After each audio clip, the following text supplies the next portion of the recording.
The Tragedy of Hamlet, Prince of Denmark, by William Shakespeare. Act 3, Scene 1. A room in the castle. Enter King Claudius, Queen Gertrude, Polonius, Ophelia, Rosencrantz, and Guildenstern. And can you, by no drift of circumstance, get from him why he puts on this confusion, grating so harshly all his days of quiet with turbulent and dangerous lunacy? He does confess he feels himself distracted, but from what cause he will by no means speak. Nor do we find him forward to be sounded, but with a crafty madness keeps aloof when we would bring him on to some confession of his true state. Did he receive you well? Most like a gentleman. But with much forcing of his disposition. Niggard of question, but of our demands, most free in his reply. Did you essay him to any pastime? Madam, it so fell out that certain players we o'erwrought on the way, of these we told him, and there did seem in him a kind of joy to hear of it. They are about the court, and, as I think, they have already ordered this knight to play before him. 'Tis most true, and he beseeched me to entreat your majesties to hear and see the matter. With all my heart, and it doth much content me to hear him so inclined. Good gentlemen, give him a further edge, and drive his purpose on to these delights. We shall, my lord. Exeunt Rosencrantz and Guildenstern. Sweet Gertrude, leave us too, for we have closely sent for Hamlet hither, that he, as 'twere by accident, may here affront Ophelia. Her father and myself, lawful espials, will so bestow ourselves that, seeing, unseen, we may of their encounter frankly judge, and gather by him as he has behaved, if it be the affliction of his love or no that thus he suffers for. I shall obey you. And for your part, Ophelia, I do wish that your good beauties be the happy cause of Hamlet's wildness. So shall I hope your virtues will bring him to his wonted way again, to both your honours. Madam, I wish it may. Exit Queen Gertrude. Ophelia, walk you here. Gracious, so please you, we will bestow ourselves. To Ophelia. Read on this book, that show such an exercise may colour your loneliness. We are oft to blame in this. 'Tis too much proved that with devotion's visage and pious action we do sugar o'er the devil himself. Aside. Oh, 'tis too true. How smart a lash that speech doth give my conscience. The harlot's cheek, beautied with plastering art, is not more ugly to the thing that helps it than is my deed to my most painted word. O heavy burthen! I hear him coming. Let's withdraw, my lord. Exeunt King Claudius and Polonius. Enter Hamlet. To be or not to be? That is the question. Whether 'tis nobler in the mind to suffer the slings and arrows of outrageous fortune, or to take arms against the sea of troubles, and by opposing, end them. To die, to sleep. No more. And by a sleep, to say we end the heartache and the thousand natural shocks that flesh is heir to. The consummation devoutly to be wished. To die, to sleep. To sleep, perchance to dream. Ah, there's the rub. For in that sleep of death, what dreams may come when we have shuffled off this mortal coil, must give us pause. There's the respect that makes calamity of so long life, for who would bear the whips and scorns of time, the oppressor's wrongs, the proud man's contumely, the pangs of despised love, the law's delay, the insolence of office, and the spurns that patient merit of the unworthy takes, when he himself might his quietus make with a bare bodkin? Who would fardels bear to grunt and sweat under a weary life, but that the dread of something after death The undiscovered country from whose bourne no traveler returns puzzles the will and makes us rather bear those ills we have than fly to others we know not of. Thus conscience does make cowards of us all. And thus the native hue of resolution is sicklied o'er with the pale cast of thought, and enterprises of great pith and moment with this regard their currents turn awry and lose the name of action. Soft, you know. The fair Ophelia. Nymph, in thy orisons be all my sins remembered. Good my lord, how does your honour for this many a day? I humbly thank you. Well. My lord, I have remembrances of yours that I have longed to redeliver. I pray you now receive them. No, not I. I never gave you aught. My honoured lord, you know right well you did. And with them, words of so sweet breath composed as made the things more rich. Their perfume lost, take these again, for to the noble mind rich gifts wax poor when givers prove unkind. There, my lord.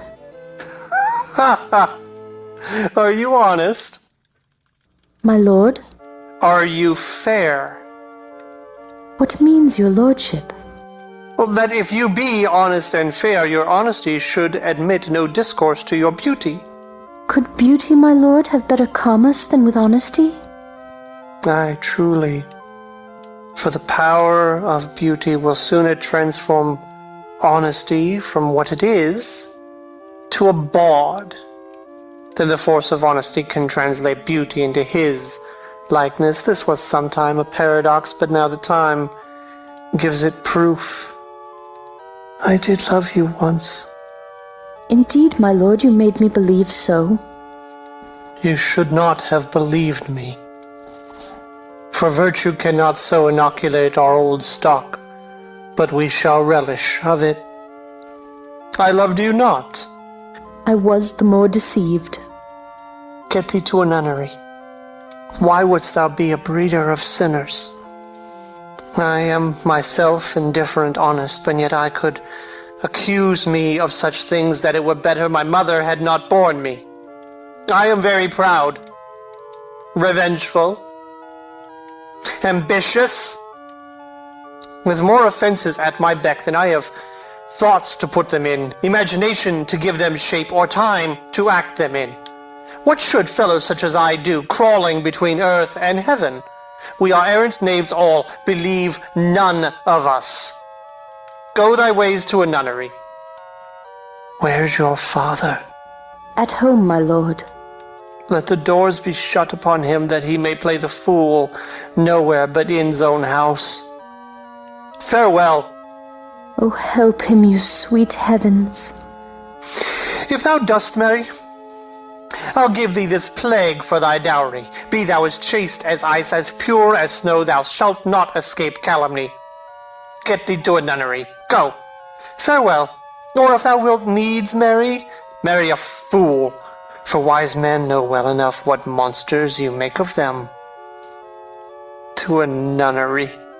Go. And quickly, too. Farewell. O heavenly powers, restore him. I have heard of your paintings, too, well enough. God has given you one face, and you make yourselves another. You jig, you amble, and you lisp, and nickname God's creatures, and make your wantonness your ignorance. Go to, I'll no more on't, it hath made me mad. I'll say we will have no more marriages. Those that are married already, all but one, shall live. The rest shall keep as they are. To a nunnery, go. Exit Hamlet. Oh, what a noble mind is here o'erthrown! The courtiers, soldiers, scholars, eye, tongue, sword, the expectancy and rose of the fair state, the glass of fashion and the mould of form, the observed of all observers quite down. And I, of ladies most dejected and wretched, that sucked the honey of his music vows, now see that noble and most sovereign reason like sweet bells jangled out of tune and harsh, that unmatched form and feature of blown youth blasted with ecstasy. Oh, woe is me! To have seen what I have seen, see what I see! Re-enter King Claudius and Polonius. Love. His affections do not that way tend, nor what he spake, though it lacked form a little, was not like madness. There's something in his soul, o'er which his melancholy sits on brood, and I do doubt the hatch and the disclose will be some danger, which for to prevent I have in quick determination thus set it down. He shall with speed to England, for the demand of our neglected tribute, haply the seas and countries different with variable objects shall expel this something settled matter in his heart, whereon his brain still beating puts him thus from fashion of himself. What think you on it? It shall do well, but yet do I believe the origin and commencement of his grief sprung from neglected love. How now, Ophelia, you need not tell us what Lord Hamlet said, we heard it all. My lord, do as you please. But if you hold it fit, after the play, let his queen mother all alone entreat him to show his grief. Let her be round with him, and I'll be placed, so please you, in the ear of all their conference. If she find him not, to England send him, or confine him where your wisdom best shall think. It shall be so. Madness in great ones must not unwatched go. Exeunt. Scene 2. A hall in the castle. Enter Hamlet and players. Speak the speech, I pray you, as I pronounced it to you, trippingly on the tongue. But if you mouth it, as many of your players do, I had as lief the town crier spoke my lines. Nor do not saw the air too much with your hand thus, but use all gently. For in the very torrent, tempest, and, as I may say, the whirlwind of your passion, you must acquire and beget a temperance that may give it smoothness. Oh, it offends me to the soul to hear a robustious, periwig-pated fellow tear a passion to tatters, to very rags, to split the ears of the groundlings, who for the most part are capable of nothing but inexplicable dumb shows and noise. I would have such a fellow whipped for overdoing termagant. It out-Herods Herod, pray you, avoid it. I warrant your honor. Be not too tame, neither, but let your own discretion be your tutor. Suit the action to the word to the action, with this special, o'erstep not the modesty of nature. For anything so overdone is from the purpose of playing, whose end, both at the first and now, was and is, to hold, as 'twere the mirror, up to nature, to show virtue her own feature, scorn her own image, and the very age and body of the time his form and pressure. Now this overdone, or come tardy off, though it make the unskilful laugh, cannot but make the judicious grieve. The censure of which, one must in your allowance o'erweigh a whole theatre of others. Oh, there be players that I have seen play, and heard others praise, and that highly. Not to speak it profanely, that neither, having the accent of Christians, nor the gait of Christian pagan nor man, have so strutted and bellowed that I have thought some of nature's journeymen had made man, and not made them well, they imitated humanity so abominably. I hope we have reformed that indifferently with us, sir. Reform it altogether, and let those that play your clowns speak no more than is set down for them. For there be of them that will themselves laugh to set on some quantity of barren spectators to laugh too, though in the meantime some necessary question of the play be then to be considered. That's villainous, and shows a most pitiful ambition in the fool that uses it. Go, make you ready. Exeunt players. Enter Polonius, Rosencrantz, and Guildenstern. How now, my lord? I will the king hear this piece of work? And the Queen too, and that presently. Bid the players make haste. Exit Polonius. Will you two help to hasten them? We will, my lord. Exeunt Rosencrantz and Guildenstern. Enter Horatio. What ho, Horatio! Here, sweet lord, at your service. Horatio, thou art e'en as just a man as e'er my conversation coped withal. Oh, my dear lord. Nay, do not think I flatter. For what advancement may I hope from thee, that no revenue hast but thy good spirits to feed and clothe thee? Why should the poor be flattered? No, let the candied tongue lick absurd pomp, and crook the pregnant hinges of the knee where thrift may follow fawning. Dost thou hear? Since my dear soul was mistress of her choice, and could of men distinguish, her election hath sealed thee for herself. For thou hast been as one in suffering all that suffers nothing.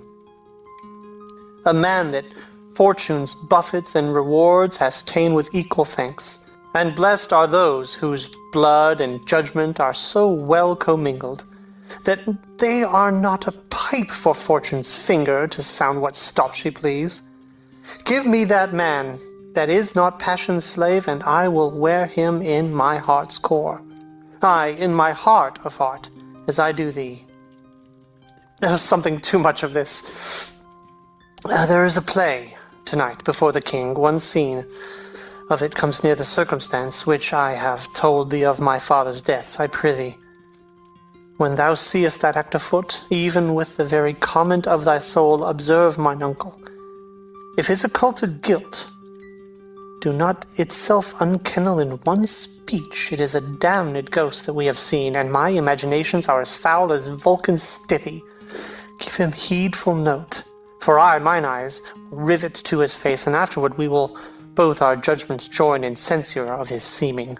Well, my lord, if he steal aught the whilst this play is playing and escape detecting, I will pay the theft.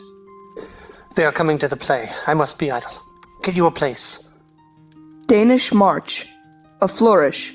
Enter King Claudius, Queen Gertrude, Polonius, Ophelia, Rosencrantz, Guildenstern, and others. How fares our cousin Hamlet? Excellent, i' faith. Of the chameleon's dish, I eat the air. Promise crammed. You cannot feed capons so. I have nothing with this answer, Hamlet. These words are not mine. No, nor mine now. To Polonius. My lord, you once played at the university, you say? That did I, my lord, and was accounted a good actor. What did you enact? I did act Julius Caesar. I was killed in the Capitol. Brutus killed me. It was a brute part of him to kill so capital a calf there. Be the players ready? Aye, my lord. They stay upon your patience. Come hither, my dear Hamlet. Sit by me. No, good mother. Here's metal more attractive. To King Claudius. Oh, do you mark that? Lady, shall I lie in your lap? Lying down at Ophelia's feet. No, my lord. I mean my head upon your lap. Aye, my lord. Do you think I meant country matters? I think nothing, my lord. It's a fair thought to lie between maids' legs. What is, my lord? Nothing. You are merry, my lord. Who? I? Aye, my lord. God, you're only jig-maker. What should a man do but be merry? For look you, how cheerfully my mother looks, and my father died within these 2 hours. Nay, 'tis twice 2 months, my lord. So long. Oh, nay, then let the devil wear black, for I'll have a suit of sables. Oh, heavens! Died 2 months ago and not forgotten yet. Oh, then there's hope a great man's memory might outlive his life half a year. But by your lady, he must build churches then, or else shall he suffer not thinking on when the hobby horse, whose epitaph is for the hobby horse is forgot. Both boys play. The dumb show enters. Enter a king and a queen very lovingly, the queen embracing him and he her. She kneels and makes show of protestation unto him. He takes her up and declines his head upon her neck, lays him down upon a bank of flowers. She, seeing him asleep, leaves him. Anon comes in a fellow, takes off his crown, kisses it, and pours poison in the king's ears, and exit. The queen returns, finds the king dead, and makes passionate action. The poisoner, with some 2 or 3 mutes, comes in again, seeming to lament with her. The dead body is carried away. The poisoner woos the queen with gifts. She seems loath and unwilling a while, but in the end accepts his love. Exeunt. What means this, my lord? Mary, this is Miching Maleko. It means mischief. Belike this show imports the argument of the play. Enter prologue. We shall know by this fellow. The players cannot keep counsel, they'll tell all. Will he tell us what this show meant? Aye, or any show that you'll show him. Be not you ashamed to show. He'll not shame to tell you what it means. You are not. You are not. I'll mark the play. For us and for our tragedy, here stooping to your clemency, we beg your hearing, patiently. Exit prologue. Is this a prologue or the posy of a ring? 'Tis brief, my lord. As woman's love. Enter 2 players, king and queen. Full 30 times hath Phoebus's cart gone round Neptune's salt wash, and Tellus' orbed ground, and 30 dozen moons with borrowed sheen about the world have times 1230s been. Since love our hearts and hymen did our hands unite commutual in most sacred bands. So many journeys may the sun and moon make us again count o'er our love be done. But woe is me, you are so sick of late, so far from cheer and from your former state, that I distrust you. Yet though I discomfort you, my lord, it nothing must, for women's fear and love holds quantity in neither aught nor in extremity. Now, what my love is, proof hath made you know, and as my love is sized, my fear is so. Where love is great, the littlest doubts are fear. Where little fears grow great, great love grows there. Faith, I must leave thee, love, and shortly too. My operant powers their functions leave to do. And thou shalt live in this fair world behind, honored, beloved, and haply one as kind, for husband shalt thou. Oh, confound the rest. Such love must needs be treason in my breast. In second husband let me be accursed. None wed the second, but who killed the first. Aside. Wormwood. Wormwood. The instances that second marriage move are base respects of thrift, but none of love. A second time I kill my husband dead, when second husband kisses me in bed. I do believe you think what now you speak, but what we do determine, oft we break. Purpose is but the slave to memory of violent birth, but poor validity, which now, like fruit unripe, sticks on the tree, but fall unshaken when they mellow be. Most necessary 'tis that we forget to pay ourselves what to ourselves is debt. What to ourselves in passion we propose, the passion ending, doth the purpose lose. The violence of either grief or joy, their own enactures with themselves destroy. Where joy most revels, grief doth most lament. Grief joys, joy grieves on slender accident. This world is not for aye, nor 'tis not strange that even our loves should with our fortunes change. For 'tis a question left us yet to prove, whether love lead fortune, or else fortune love. The great man down, you mark his favorite flies. The poor, advanced, makes friends of enemies, and hitherto doth love on fortune tend. For who not needs shall never lack a friend, and who in want a hollow friend doth try, directly seasons him his enemy. But orderly, to end where I begun, our wills and fates do so contrary run, that our devices still are overthrown. Our thoughts are ours, their ends none of our own. So think thou wilt no second husband wed, but die thy thoughts when thy first lord is dead. Nor earth to me give food, nor heaven light. Sport and repose lock from me day and night. To desperation turn my trust and hope. An anchor's cheer in prison be my scope. Each opposite that blanks the face of joy meet what I would have well, and it destroy. Both here and hence pursue me lasting strife. If once a widow, ever I be wife. If she should break it now. 'Tis deeply sworn. Sweet, leave me here a while. My spirits grow dull, and fain I would beguile the tedious day with sleep. Sleeps. Sleep rock thy brain, and never come mischance between us twain. Exit player queen. Madam, how like you this play? The lady protests too much, methinks. Oh, but she'll keep her word. Have you heard the argument? Is there no offense in it? No, they do but jest. Poison in jest, no offense to the world. What do you call the play? The Mousetrap. Marry, how? Tropically.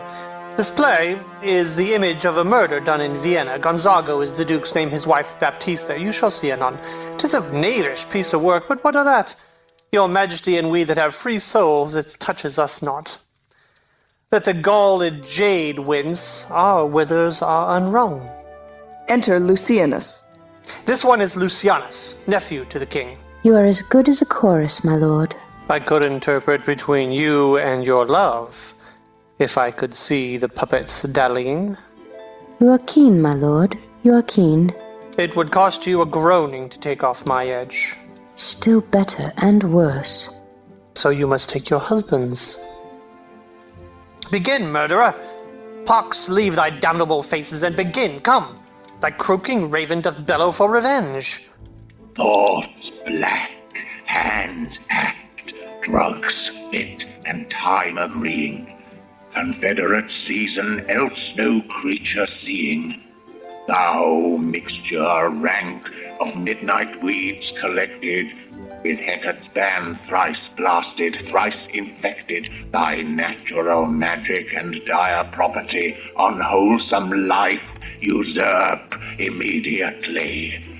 Pours the poison into the sleeper's ears.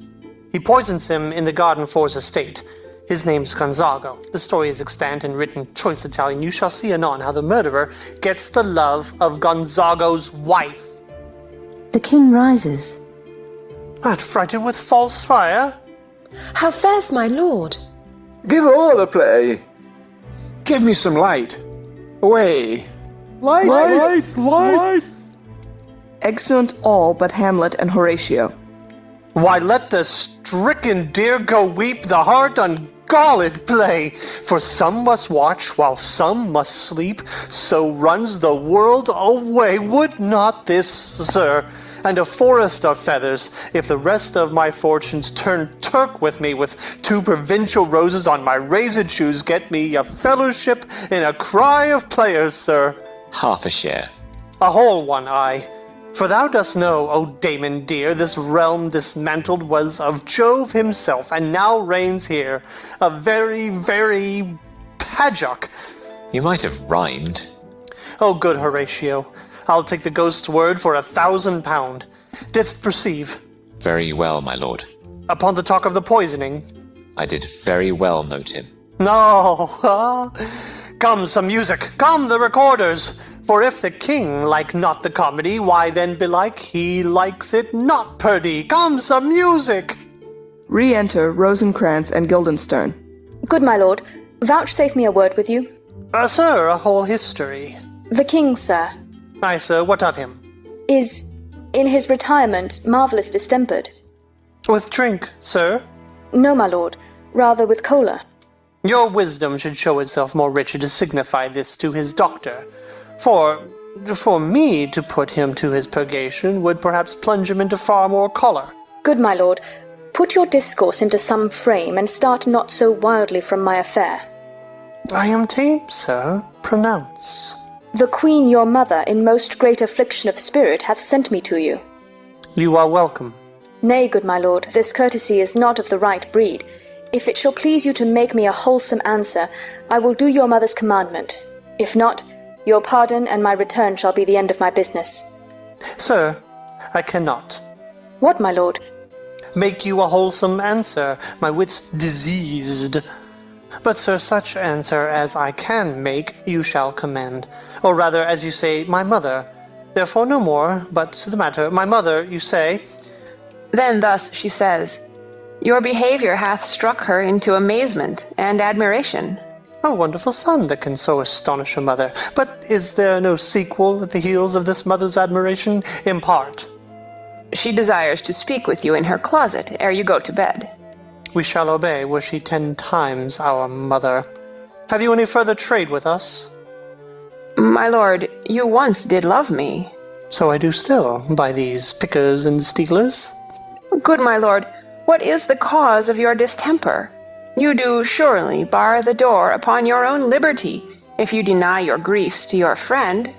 Sir, I lack advancement. How can that be, when you have the voice of the king himself for your succession in Denmark? Aye, but sir, while the grass grows, the proverb is something musty. Re-enter players with recorders. Oh, the recorders! Here, let me see one. To withdraw with you, why do you go about to recover the wind of me as you would drive me into a toil? Oh, my lord, if my duty be too bold, my love is too unmannerly. I do not well understand that. Will you play upon this pipe? My lord, I cannot. I pray you. Believe me, I cannot. I do beseech you. I know no touch of it, my lord. 'Tis as easy as lying. Govern these ventages with your fingers and thumb, give it breath with your mouth, and it will discourse most eloquent music. Look you, these are the stops. But these cannot I command to any utterance of harmony. I have not the skill. Why, look you now, how unworthy a thing you make of me. You would play upon me, you would seem to know my stops, you would pluck out the heart of my mystery, you would sound me from my lowest note to the top of my compass, and there is much music, excellent voice in this little organ, yet cannot you make it speak. Splud, do you think I am easier to be played on than a pipe? Call me what instrument you will, though you can fret me, you cannot play upon me. Enter Polonius. God bless you, sir. My lord, the queen would speak with you, and presently. Do you see yonder cloud that's almost in the shape of a camel? By the mass, and 'tis like a camel indeed. Methinks it is like a weasel. It is backed like a weasel. Or like a whale? Very like a whale. Then I will come to my mother by and by. They fool me to the top of my bent. I will come by and by. I will say so. By and by is easily said. Exit Polonius. Leave me, friends. Exeunt all but Hamlet. 'Tis now the very witching time of night, when churchyards yawn and hell itself breathes out contagion to this world.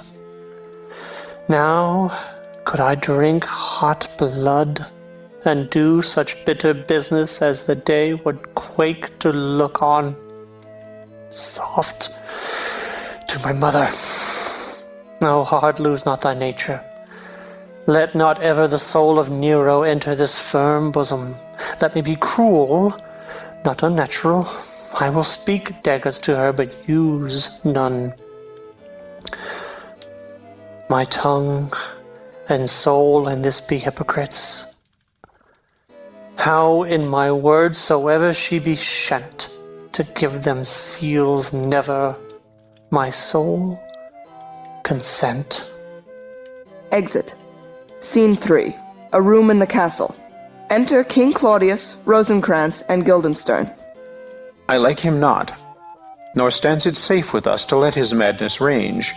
Therefore prepare you. I your commission will forthwith dispatch, and he to England shall along with you. The terms of our estate may not endure hazard so dangerous as doth hourly grow out of his lunacies. We will ourselves provide. Most holy and religious fear it is to keep those many, many bodies safe that live and feed upon your majesty. The single and peculiar life is bound with all the strength and armor of the mind to keep itself from annoyance, but much more that spirit upon whose will depend and rest the lives of many. The cease of majesty dies not alone, but, like a gulf, doth draw what's near with it. It is a massy wheel fixed on the summit of the highest mount, to whose huge spokes 10,000 lesser things are mortised and adjoined, which, when it falls, each small annexment, petty consequence attends the boisterous ruin. Never alone did the king sigh, but with a general groan. Arm you, I pray you, to the speedy voyage, for we will fetters put upon this fear, which now goes too free-footed. We will haste us. Exeunt Rosencrantz and Guildenstern. Enter Polonius. My lord, he's going to his mother's closet. Behind the arras I'll convey myself to hear the process. I'll warrant she'll tax him home. And, as you said, and wisely was it said, 'tis meet that some more audience than a mother, since nature makes them partial, should o'erhear the speech of vantage. Fare you well, my liege. I'll call upon you ere you go to bed, and tell you what I know. Thanks, dear my lord. Exit Polonius. Oh, my offence is rank. It smells to heaven. It hath the primal eldest curse upon it, a brother's murder. Pray can I not? Though inclination be as sharp as will, my stronger guilt defeats my strong intent. And like a man to double business bound, I stand in pause where I shall first begin, and both neglect. What if this cursed hand were thicker than itself with brother's blood? Is there not rain enough in the sweet heavens to wash it white as snow? Whereto serves mercy but to confront the visage of offence? And what's in prayer but this twofold force to be forestalled ere we come to fall, or pardoned being down? Then I'll look up. My fault is past. But, oh, what form of prayer can serve my turn? Forgive me my foul murder. That cannot be, since I am still possessed of those effects for which I did the murder. My crown, mine own ambition, and my queen. May one be pardoned and retain the offence? In the corrupted currents of this world, offence's gilded hand may shove by justice, and oft 'tis seen the wicked prize itself buys out the law. But 'tis not so above. There is no shuffling. There the action lies in his true nature, and we ourselves compelled, even to the teeth and forehead of our faults, to give in evidence. What then? What rests? Try what repentance can, what can it not? Yet what can it when one cannot repent? O wretched state! O bosom black as death! O limed soul that struggling to be free art more engaged! Help, angels! Make assay! Bow stubborn knees, and heart with strings of steel be soft as sinews of the newborn babe. All may be well. Retires and kneels. Enter Hamlet. Now might I do it pat. Now he is praying, and now I'll do't. And so he goes to heaven, and so am I revenged? That would be scanned. A villain kills my father, and for that I, his sole son, do this same villain sent to heaven? Oh, this is hire and salary, not revenge. He took my father grossly, full of bread, with all his crimes broad blown as flush as May. And how his audit stands, who knows save heaven? But in our circumstance and course of thought 'tis heavy with him. And am I then revenged to take him in the purging of his soul when he is fit and seasoned for his passage? No. Up sword. Know thou a more horrid hent when he is drunk asleep, or in his rage, or in the incestuous pleasure of his bed at gaming, swearing, or about some act that has no relish of salvation, and then trip him that his heels may kick at heaven, and that his soul may be as damned and black as hell whereto it goes. My mother stays. This physic but prolongs thy sickly days. Exit Hamlet. Rising. My words fly up. My thoughts remain below. Words without thoughts never to heaven go. Exeunt. Scene 4. The Queen's Closet. Enter Queen Gertrude and Polonius. He will come straight. Look, you lay home to him, tell him his pranks have been too broad to bear with, and that your grace has screened and stood between much heat and him. I'll silence me even here. Pray you be round with him. Within. Mother! Mother! Mother! I'll warrant you, fear me not. Withdraw, I hear him coming. Polonius hides behind the arras. Enter Hamlet. Now, mother, what's the matter? Hamlet, thou hast thy father much offended. Mother, you have my father much offended. Come, come. You answer with an idle tongue. Go, you question with a wicked tongue. Why, how now, Hamlet? What's the matter now? Have you forgot me? No, by the rood, not so. You are the queen, your husband's brother's wife, and would it were not so, you are my mother. Nay, then I'll set those to you that can speak. Come, and sit you down, you shall not budge. You go not till I set you up a glass where you may see the inmost part of you. What wilt thou do? Thou wilt not murder me. Help! Help, ho! Behind. What? Oh, help! Help! Help! Drawing. How now? A rat? Dead for a ducat! Dead! Makes a pass through the arras. Behind. I am slain. Falls and dies. Oh me! What hast thou done? Nay, I know not. Is it the king? Oh, what a rash and bloody deed is this! A bloody deed. Almost as bad, good mother, as kill a king and marry with his brother. As kill a king? Aye, lady, 'twas my word. Lifts up the arras and discovers Polonius. Thou wretched, rash, intruding fool. Farewell. I took thee for thy better. Take thy fortune. Thou find'st to be too busy is some danger. Leave wringing of your hands. Peace. Sit you down and let me wring your heart, for so I shall, if it be made of penetrable stuff, if damned custom have not brusted it so that it is proof and bulwark against sense. What have I done, that thou darest wag thy tongue in noise so rude against me?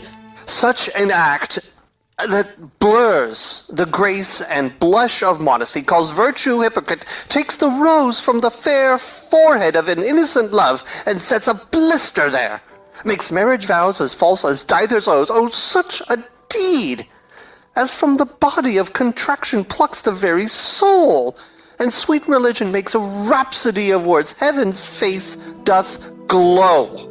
Yea, this solidity and compound mass with tristal visage, as against the doom, is thought sick at the act. Ah me, what act, that roars so loud and thunders in the index? Look here, upon this picture, and on this, the counterfeit presentment of two brothers. See what a grace was seated on this brow. Hyperion's curls, the front of Jove himself, and I, like Mars, to threaten and command. a station like the herald Mercury, new lighted on a heaven-kissing hill, a combination and a form indeed, where every god did seem to set his seal, to give the world assurance of a man. This was your husband.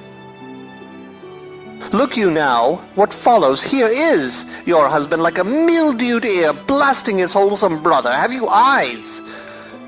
Could you on this fair mountain leave to feed and batten on this moor? Have you eyes? You cannot call it love, for at your age the heyday in the blood is tame. It's humble, and waits upon the judgment. And what judgment would step from this to this? Sense, sure you have, else could you not have motion? But sure that sense is apoplexed. For madness would not err, nor sense to ecstasy was ne'er so thralled, but it reserved some quantity of choice to serve in such a difference. What devil was that cozened you at hoodman blind? Eyes without feeling, feeling without sight, ears without hands or eyes, smelling sans all, or but a sickly part of one true sense, could not so mope. Oh, shame, where is thy blush? Rebellious hell, if thou canst mutine in a matron's bones, to flaming youth let virtue be as wax, and melt in her own fire. Proclaim no shame when the compulsive ardor gives the charge, since frost itself as actively doth burn, and reason panders will. Oh, Hamlet, speak no more. Thou turn'st mine eyes into my very soul, and there I see such black and grained spots as will not leave their taint. Nay, but to live in the rank sweat of an enseamed bed, stewed in corruption, honeying and making love over the nasty sty. Oh, speak to me no more. These words like daggers enter in mine ears. No more, sweet Hamlet. A murderer and a villain, a slave that is not 20th part the tithe of your precedent lord, a vice of kings, a cutpurse of the empire and the rule, that from a shelf the precious diadem stole and put it in his pocket. No more! A king of shreds and patches. Enter Ghost. Save me, and hover o'er me with your wings, your heavenly guards. What would your graces figure? Alas, he's mad. Do not come your tardy son to chide, lapsed in time and passion. Let's go by the important acting of your dread command, oh say. Do not forget, this visitation is but to whet thy almost blunted purpose. But look, amazement on thy mother sits. Oh, step between her and her fighting soul. Conceit in weakest bodies, strongest works. Speak to her, Hamlet. How is't with you, lady? Alas, how is't with you? That you do bend your eye on vacancy, and with the incorporeal air do hold discourse. For that your eyes, your spirits wildly peep, and as the sleeping soldiers in the alarm, your bedded hairs like life and excrement start up and stand on end. O gentle sun, upon the heat and flame of thy distemper sprinkle cool patience. Whereon do you look? On him, on him! Look you, how pale he glares! His form and cause conjoined, preaching to stones would make them capable. Do not look upon me! Lest with piteous action you convert my stern effects. Then what I have to do will want true color, tears perchance for blood. To whom do you speak this? Do you see nothing there? Nothing at all, yet all that is I see. Nor did you nothing hear? No, nothing but ourselves. Oh, look you there! How it steals away my father in his habit as he lived. Look where he goes, even now, out at the portal. Exit Ghost. This is the very coinage of your brain. This bodiless creation ecstasy is very cunning in. Ecstasy? My pulse, as yours, doth temperately keep time, and makes as healthful music. It is not madness that I have uttered. Bring me to the test, and I the matter will reword. Which madness would gamble from? Mother, for love of grace, lay not that mattering unction to your soul, that not your trespass, but my madness speaks. It will but skin and film the ulcerous place, while rank corruption, mining all within, infects unseen. Confess yourself to heaven. Repent what's past, avoid what is to come, and do not spread the compost on the weeds to make them ranker. Forgive me this my virtue, for in the fatness of these pursy times, virtue itself of vice must pardon beg. Yea, curb and woo, for leave to do him good. O Hamlet, thou hast cleft my heart in twain. Oh, throw away the worser part of it, and live the purer with the other half. Good night, but go not to my uncle's bed. Assume a virtue if you have it not. That monster custom who all sense doth eat, of habit's devil is angel, yet in this, that to the use of actions fair and good he likewise gives a frock or livery that is aptly put on. Refrain tonight, and that shall lend a kind of easiness to the next abstinence, the next more easy, for use almost can change the stamp of nature, and either curb the devil or throw him out with wondrous potency. Once more, good night.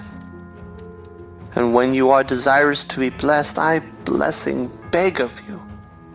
For this same Lord, pointing to Polonius, I do repent. But heaven hath pleased it so to punish me with this and this with me, that I must be their scourge and minister. I will bestow him, and will answer well the death I gave him. So again, good night. I must be cruel, only to be kind. Thus bad begins, and worse remains behind. One word more, good lady. What shall I do? Not this, by no means that I bid you do. Let the bloat king tempt you again to bed, pince wanton on your cheek, call you his mouse, and let him for a pair of reechy kisses or paddling in your neck with his damned fingers make you to revel all this matter out, that I essentially am not in madness, but mad in craft. 'Twere good you let him know, for who that's but a queen fair, sober, wise, would from a paddock, from a bat, a jib, such dear concernings hide? Who would do so? No. In despite of sense and secrecy, unpeg the basket on the house's top. Let the birds fly, and, like the famous ape, to try conclusions, in the basket creep and break your own neck down. Be thou assured, if words be made of breath, and breath of life, I have no life to breathe what thou hast said to me. I must to England. You know that. Alack, I had forgot. 'Tis so concluded on. There's letters sealed. And my two schoolfellows, whom I trust as I will adders fanged, they bear the mandate. They must sweep my way and marshal me to knavery. Let it work. For 'tis the sport to have the engineer hoist with his own petard. And shall go hard, but I will delve 1 yard below their minds and blow them at the moon. Oh, 'tis most sweet when in one line two crafts directly meet. This man shall set me packing. I'll lug the guts into the neighbor room. Mother, good night. Indeed, this counselor is now most still, most secret, and most grave, who was in life a foolish, prating knave. Come, sir, to draw toward an end with you. Good night, mother. Exeunt severally, Hamlet dragging in Polonius. End of Act 3.